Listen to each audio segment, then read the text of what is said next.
ಬೈಲಹೊಂಗಲದಲ್ಲಿ ಕರ್ನಾಟಕ ರಾಜ್ಯ ರೈತ ಸಂಘಗಳ ಮಹಾಸಂಘ ಒಕ್ಕೂಟದಿಂದ ರೈತರ ವಿವಿಧ ಬೇಡಿಕೆಗಳ ಈಡೇರಿಕೆಗೆ ಆಗ್ರಹಿಸಿ ಮನವಿ ಸಲ್ಲಿಸಲಾಯಿತು.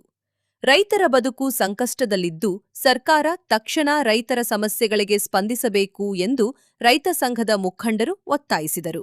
ಮಹದಾಯಿ ನದಿ ಜೋಡಣೆ ವಿವಾದವನ್ನು 1 ತಿಂಗಳೊಳಗೆ ಶಾಶ್ವತವಾಗಿ ಇತ್ಯರ್ಥಗೊಳಿಸಬೇಕು. ಮಳೆ ಕೊರತೆಯಿಂದ ಬೆಳೆ ಹಾನಿಯಾಗಿರುವ ಹಿನ್ನೆಲೆಯಲ್ಲಿ ರಾಜ್ಯವನ್ನು ಬರಗಾಲ ಪೀಡಿತ ಎಂದು ಘೋಷಿಸಬೇಕು ಎಂದು ಆಗ್ರಹಿಸಿದರು. ಅದೇ ರೀತಿ ರೈತರ ಮೇಲಿರುವ ಸಂಪೂರ್ಣ ಕೃಷಿ ಸಾಲವನ್ನು ಕೇಂದ್ರ ಮತ್ತು ರಾಜ್ಯ ಸರ್ಕಾರಗಳು ಜಂಟಿಯಾಗಿ ಮನ್ನಾ ಮಾಡಬೇಕು ಹಾಗೂ ಬೆಳಗಾವಿ ಗಡಿಭಾಗದಲ್ಲಿರುವ ಮಹಾರಾಷ್ಟ್ರ ಏಕೀಕರಣ ಸಮಿತಿಯನ್ನು ನಿಷೇಧಿಸಬೇಕು ಎಂದು ಮನವಿಯಲ್ಲಿ ಒತ್ತಾಯಿಸಲಾಗಿದೆ. ಈ 4 ಬೇಡಿಕೆಗಳನ್ನು 1 ತಿಂಗಳೊಳಗೆ ಈಡೇರಿಸದಿದ್ದರೆ ರಾಜ್ಯಾದ್ಯಂತ ತೀವ್ರ ಸ್ವರೂಪದ ಹೋರಾಟ ನಡೆಸಬೇಕಾಗುತ್ತದೆ ಎಂದು ರೈತ ಸಂಘದ ಸಂಸ್ಥಾಪಕರಾದ ಎಂಡಿ ನಂಜುಂಡಸ್ವಾಮಿ ಹಾಗೂ ಸಂಸ್ಥಾಪಕ ರಾಜ್ಯಾಧ್ಯಕ್ಷರಾದ ಬೀರಪ್ಪ ದೇಶನೂರ ಸರ್ಕಾರಕ್ಕೆ ಎಚ್ಚರಿಕೆ ನೀಡಿದ್ದಾರೆ. ವರದಿ ಗೌಸ್ ಸನದಿ ವಿಜಯ್ ಶಕ್ತಿ ನ್ಯೂಸ್, ಬೆಳಗಾವಿ. ರೈತ ಹೋರಾಟಕ್ಕೆ ಮಹದಾಯಿ ಹೋರಾಟಕ್ಕೆ ಜೈ ಜವಾನ್ ಜೈ ಕಿಸಾನ್, ಜೈ ಜವಾನ್ ಜೈ ಕಿಸಾನ್. ಯಾತಕ್ಕಾಗಿ ಹೋರಾಟ, ನ್ಯಾಯಕ್ಕಾಗಿ ಹೋರಾಟ ಬೇಕು. ಮಹದಾಯಿ ಹೋರಾಟಕ್ಕೆ ಮಹದಾಯಿ ಹೋರಾಟಕ್ಕೆ ಬೇಕೇ ಬೇಕು, ಬೇಕೇ ಬೇಕು, ಬೇಕೇ ಬೇಕು,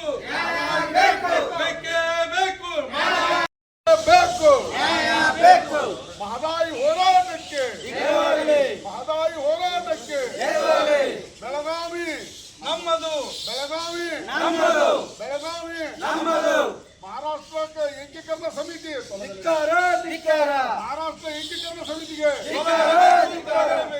ಬಂದ ಸಲುವಾಗಿ ನಾವು ಕರ್ನಾಟಕ ರಾಜ್ಯ ರೈತ ಸಂಘಗಳ ಒಕ್ಕೂಟದ ವತಿಯಿಂದ ಒಂದು ಸಾಂಕೇತಿಕವಾಗಿ ನಾವು ಇದಕ್ಕೊಂದು ಬೆಂಬಲ ಕೊಡುವಂಥ ಇದಕ್ಕೆ ತಮಗೆ ಒಂದು ಮನವಿ ಕೊಡಕ್ಕೆ ಬಂದೇವ್ರಿ.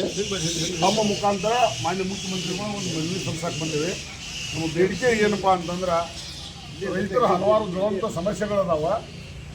ಆ ಸಮಸ್ಯೆಗಳದೊಳಗೆ ಕೆಲವೊಂದಿಷ್ಟು ಬೇಡಿಕೆಗಳು ನಮ್ಮ ಈಗ ತುರ್ತಾಗಿ ನೀವು ಈಡೇರಿಸ್ಬೇಕು ಅನ್ನುವಂಥದ್ದನ್ನು ಇಟ್ಕೊಂಡು ತಮಗೊಂದು ಮನವಿ ಕೊಡಕ್ಕೆ ಬಂದೇವ್ರಿ.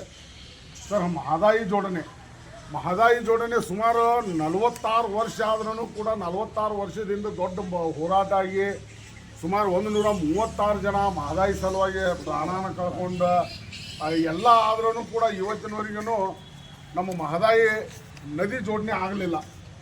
ಇದಕ್ಕೆ ಒಣ ರಾಜಕೀಯ ಮಾಡುವಂಥ ಕೆಲಸನ ಮಾಡತ್ತಾರ. ದಯವಿಟ್ಟು ಅದು ಬಂದ್ ಆಗಬೇಕು. ಯಾಕಂದ್ರೆ ಈಗ ಏನಾಗೈತೆ ಅಂದ್ರೆ, ಸರ್, ಮಳೆಗಾಲ ಇಲ್ಲದಕ್ಕೆ ಸಂಪೂರ್ಣವಾಗಿ ಬರಗಾಲ ಐತಿ. ಬರಗಾಲ ಬೀಳುವಂಥ ಪರಿಸ್ಥಿತಿ ಐತಿ. ಹೀಗಾಗಿ ಕುಡಿಯುವ ನೀರು ಸದ ಸಿಗುವುದಿಲ್ಲ. ಅದಕ್ಕೆ ಇಮಿಡಿಯೇಟಾಗಿ ಅದು ಏನು ತೊಡಕುಗಳದಾವ ಆ ತೊಡಕುಗಳನ್ನು ತೆಗೆದು 1 ತಿಂಗಳೊಳಗಾಗಿ ದಯವಿಟ್ಟು ಅದನ್ನು ಬಗೆಹರಿಸ್ಕೊಡ್ರಿ ಅಂತ ಅದನ್ನೊಂದು ಮನವಿ ಐತ್ರಿ. ಆಮೇಲೆ ಮುಂಗಾರು ಮಳೆ ಅಂತೂ ತೀವ್ರವಾಗಿ ಕೈ ಕೊಟ್ಟೈತಿ. ಮುಂಗಾರು ಮಳೆ ಅಂತೂ ಎಲ್ಲಿಯೂ ಕೂಡ ಇಲ್ಲ. ಸುಮಾರು ಎಲ್ಲ ಇಡೀ ಬೆಳಗಾವಿ ಜಿಲ್ಲೆ ಆಗಲಿ ಎಲ್ಲ ಕಡೆ ಆಗಲಿ ಅತಿಶಯ ಮಳೆಗಾಲ ಕೈ ಕೊಟ್ಟದ್ರಿಂದ ಬಂದಂಥ ಬೆಳೆಗಳೆಲ್ಲ ಇಲ್ಲಿಗೆ ಕಮರಿ ಹೋಗಿಬಿಟ್ಟು ಎಲ್ಲ ಕೂದಿ ಕಾಸು ಎಲ್ಲ ಹಾಳಾಗಿ ಹೋಗ್ಬಿಟ್ಟು. ಅದರ ಸಲುವಾಗಿ ಸರ್ಕಾರ ಇಮಿಡಿಯೇಟಾಗಿ ಬರಗಾಲ ಘೋಷಣೆ ಮಾಡಬೇಕು ಮತ್ತು ಅದಕ್ಕೆ ಪರಿಹಾರ ಘೋಷಣೆ ಆಗಬೇಕು. ಮತ್ತು ಈ ಬರಗಾಲ ಸತತವಾಗಿ ಹೋದ ವರ್ಷವೂ ಕೂಡ ಮಳೆ ಆದ್ರೂ ಕೂಡ ಹೋದ ವರ್ಷ ಏನಾಯ್ತಂದ್ರೆ ಕೆಲವೊಂದಷ್ಟು ಕ್ರಿಮಿಕೀಟಗಳ ಬೆನ್ನ ಐತೆ. ಹೀಗಾಗಿ ರೈತ ಭಾಳ ನುಕ್ಸಾನ್ ಆಗತ್ತಾನೆ. ಅದರ ಸಲುವಾಗಿ ಕೇಂದ್ರ ಮತ್ತು ರಾಜ್ಯ ಸರ್ಕಾರಗಳು ಎರಡೂ ಕೂಡಿ ಕಾಸ ರೈತರ ಕೃಷಿ ಸಾಲವನ್ನು ದಯವಿಟ್ಟು ಮನ್ನಾ ಮಾಡಬೇಕಂತೇಳಿ ಅದೊಂದು ಮನವಿ ಇದೆ. ಆಮೇಲೆ ನಮ್ಮ ಬೆಳಗಾವಿ ಗಡಿ ಭಾಗದವ್ರು ಬೆಳಗಾವಿ ಒಳಗೆ ಏನಾಗತ್ತಂದ್ರೆ MESದವರು ಪುಂಡಾಟಿಕೆಯನ್ನು ಮಾಡತ್ತಾರೆ. MES ಪುಂಡಾಟಿಕೆ ಮಾಡೋ ಸಲುವಾಗಿ ಅಲ್ಲೇ ದೊಡ್ಡ ಸಮಸ್ಯೆಗಳಾಗತ್ತವ. ದಯವಿಟ್ಟು ಏನಾಗಬೇಕಂದ್ರೆ ಆ MESನ್ನು ನಿಷೇಧ ಮಾಡುವಂಥ ಕೆಲಸನ ಸರ್ಕಾರ ಮಾಡಬೇಕಾಗಿತ್ತು. MESನ್ನು ನಿಷೇಧ ಮಾಡಬೇಕು. ಆ MES ಏನು ರಾಜ್ಯದ್ರೋಹಿ ಕೆಲಸ ಮಾಡೋದಿಲ್ಲ ಅದು ಸಂಪೂರ್ಣವಾಗಿ ಬಂದಾಗುವಂಥ ಕೆಲಸ ಆಗಬೇಕು. ಮತ್ತು ಬೆಳಗಾವಿ ನಮ್ಮದು ಅನ್ನುವಂಥದ್ದನ್ನು ಒಂದು ನಿರ್ಣಯ ತಗೊಳ್ಳೋಂತಂದ್ರೆ ಮಹಾನಗರ ಪಾಲಿಕೆಗೆ ಇವತ್ತಿನವರೆಗೂ ನಿರ್ಣಯ ತಗೊಳ್ಳೋಕೆ ತಯಾರಿಲ್ಲ. ಹೀಗಾಗಿ ಜನರಿಗೆ ಸ್ಪಂದನೆ ಮಾಡಿದಂಥ ಮಹಾನಗರ ಪಾಲಿಕೆಯನ್ನು ಇಮಿಡಿಯೇಟಾಗಿ ಸೂಪರ್ಸೀಡ್ ಮಾಡುವಂಥ ಕೆಲಸ ಮಾಡಬೇಕು. ಇವು 1 ತಿಂಗಳ ಒಳಗಾಗಿ ಇದು ಕೆಲಸ ಸೇರ್ಕಂತ ಆಗಲಿಲ್ಲಪ್ಪ ಅಂದ್ರೆ ಮಹದಾಯಿದಂತೂ ನಿಜವಾಗ್ಲೂ ಹೇಳ್ಬೇಕಂದ್ರೆ ಬಹಳ ದೊಡ್ಡ ಹೋರಾಟ ಮಾಡೋದಿದ್ದೀವಿ ನಾವು. ಯಾಕಂದರೆ ಇಡೀ ನಾವು ಉತ್ತರ ಕರ್ನಾಟಕದ ಏನು ಭಾಗದ ಜ್ವಲಂತ ಸಮಸ್ಯೆಗಳ ಬಗ್ಗೆ ಈಗ ರಾಜ್ಯ ಸರ್ಕಾರ ಏನು ಮಾಡತ್ತಪ್ಪ ಅಂದ್ರೆ ಮಲತಾಯಿ ಧೋರಣೆ ತೋರತೈತೆ ನಮ್ಗೆ ಉತ್ತರ ಕರ್ನಾಟಕಕ್ಕೆ ಮತ್ತು ದಕ್ಷಿಣ ಕರ್ನಾಟಕಕ್ಕೆ. ಬೇರೆ ಕಳ್ತ ಇವೆಲ್ಲ ನಮಗೆ ಆಗಲಿಲ್ಲಪ್ಪ ಅಂದ್ರೆ ನಾವು ಪ್ರತ್ಯೇಕ ರಾಜ್ಯ ಕೊಡೋಂತ ಏಕಾಸ, ನಾವು ಉತ್ತರ ಕರ್ನಾಟಕ ಪ್ರತ್ಯೇಕ ರಾಜ್ಯ ಘೋಷಣೆ ಆಗಬೇಕಂತ ಏಕಾಸ ಹೋರಾಟ ಮಾಡಬೇಕಾಗತ್ತಾ. ಅದಕ್ಕಾಗಿ ಈ ಮುಖಾಂತರ ತಾವು ನಮಗೆ ಅರ್ಜಿ ಕೊಡತ್ತೀವಿ. ನಾವು ದಯವಿಟ್ಟು ಇದನ್ನು ಸ್ವೀಕಾರ ಮಾಡಿ ಬರ್ರಿ ಎಲ್ಲರೂ ಉತ್ತರ ನೀವು ಬಾಮಂತೇಶ್ ಹಿಂದೆ ಬರ್ರಿ, ಕಡೆ ಬರೋಣ, ಕಡೆ ಬರೋಣ. ಫೋಟೋ ತೆಗಿಬೇಕು ಬರ್ರಿ, ಅದನ್ನ ಎಲ್ಲರೂ ಮ್ಯಾಲ ಬರ್ರಿ.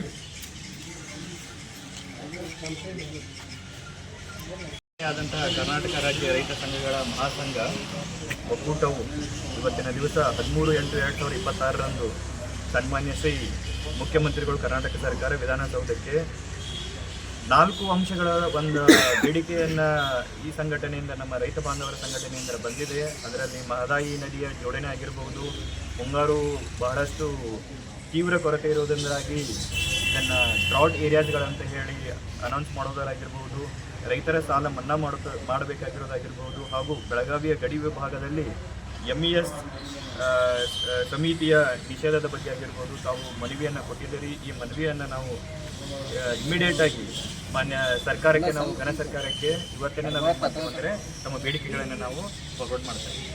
ಎಲ್ಲರಿಗೂ ಧನ್ಯವಾದ. ಸರ್, ಇನ್ನೊಂದು ಈಗೇನು MES ಅವರು ತಾವು ಕೂಡ ನಮ್ಮ ಖಾನಾಪುರ ತಾಲೂಕೊಳಗೆ ತಹಶೀಲ್ದಾರರಾಗಿ ಸೇವೆಯನ್ನು ಸಲ್ಲಿಸಿ ಬಂದಿರಿ. ಈಗ ಮೊನ್ನೆ MES ಪುಂಡ್ರು ಮಹದಾಯಿ ಹೋರಾಟ ಜೋಡಣೆ ಮಾಡಿದ್ರೆ ಕಾಡು ನಾಶ ಆಕೈತೆ ಅನ್ನೋದು ಉಡಾಪೆ ಉತ್ತರವನ್ನು ಕೊಡತ್ತಾರೆ. ಯಾಕಂದ್ರೆ ಚೋರ್ಲಾದಿಂದ ಏನು ನಮ್ಮ ಕನಕುಂಬಿಯಿಂದ ಗೋವಾ ಬಾರ್ಡ್ರ್ ಒಳಗೆ ಈ MES ಪುಂಡ್ರದ್ದು ಒಂದು 15ರಿಂದ 20 ರೆಸಾರ್ಟ್ಗಳದಾವೆ. ಅವ್ರು ರೆಸಾರ್ಟ್ ನಡೆಯತ್ತಿದ್ದು ಅದೇ ನೀರಿನಿಂದ. ಈ ನೀರು ಗೋವಾಕ್ಕೆ ಹೋಗೋದ್ರಿಂದ ಅವ್ರು ರೆಸಾರ್ಟ್ಗಳು ನಡೆದು ಅವ್ರ ಲಾಭದೊಳಗದ. ಈಗ ಅವರು MESದವರು ಮೊನ್ನೆ ನಮ್ಮ ತಹಶೀಲ್ದಾರ್ ಅವರಿಗೆ ಒಂದು ಮನವಿ ಕೊಟ್ಟಾರೆ. ಯಾವುದೇ ಕಾರಣಕ್ಕೂ ನೀವು ಮಹದಾಯಿ ಮತ್ತು ಕಳಸಾ ಬಂಡೂರು ಏನು ಇದನ್ನು ಜಾಯಿಂಟ್ ಮಾಡಿದ್ರೆ ಕಾಡು ನಾಶ ಆಕೈತೆ ಅನ್ನುವಂಥದ್ದೊಂದು ಉಡಾಪೆ ಉತ್ತರವನ್ನು ಕೊಟ್ಟು ಇದನ್ನು ಮಾಡಿದ್ದಾರೆ ಸರ್. ಮತ್ತು ಇವರು ತಮ್ಮ ಬ್ಯಾಳೆ ಬೇಯಿಸೋದಕ್ಕಾಗಿ ಮಾಡತ್ತಾರೋ ಅದು ಕಳಸಾ ಬಂಡೂರು ಯೋಜನೆ ಜಾರಿ ಆಗಿದ್ದೇ ಆದ್ರೆ 40 ಲಕ್ಷ ರೈತ ಕುಟುಂಬ ಉಳಿತಾವೆ ಸರ್, ಒಂದೇ ಎರಡು ಅಲ್ಲ. ಅದಕ್ಕೆ ತಾವು ಇದನ್ನು ಏನು ಕಳಿಸತ್ತೀರಿ, ಇದರೊಳಗೆ ಮುಖ್ಯವಾಗಿ ಕಳಸಾ ಬಂಡೂರಿ ಹೋರಾಟದ್ದು ಏನೈತಲ್ಲ ಇದು ಆಗಲೇಬೇಕನ್ನುವಂಥದ್ದು ನಮ್ದು ಹಕ್ಕೊತ್ತಾಯ ಸರ್. ತಾವು ಅದಕ್ಕೆ ಜಾಸ್ತಿ ಒತ್ತು ಕೊಟ್ಟು ಕಳಿಸ್ಬೇಕಂತ ತಮ್ಮಲ್ಲಿ ವಿನಂತಿ ಮಾಡ್ಕೊತೀವಿ. ದಯವಿಟ್ಟು ಇದನ್ನು, ಯಾಕಂದ್ರೆ ಈ ರೆಸಾರ್ಟ್ ಒಂದು ದೊಡ್ಡ ಬಿಸ್ನೆಸ್ ಆಗಿದೆ ಸರ್. ಇದು ಎಲ್ಲಿ ಆ ಕನ್ಕೊಂಬಿಟ್ಟು ಚೋರ್ಲಾಘಾಟ್ದೊಳಗೆ ಅದಕ್ಕೆ ಅವ್ರು ತಮ್ಮ ಬಿಸ್ನೆಸ್ ಹಾಳಾಕತ್ತೆ ಅಂತೇಳಿ ಇದಕ್ಕೆ ನಕಲಿ ಪರಿಸರವಾದಿಗಳು ಅಲ್ಲಿ ಬೀಡು ಬಿಟ್ಟು ಸರ್ಕಾರದ ಮೇಲೆ ಒತ್ತಡ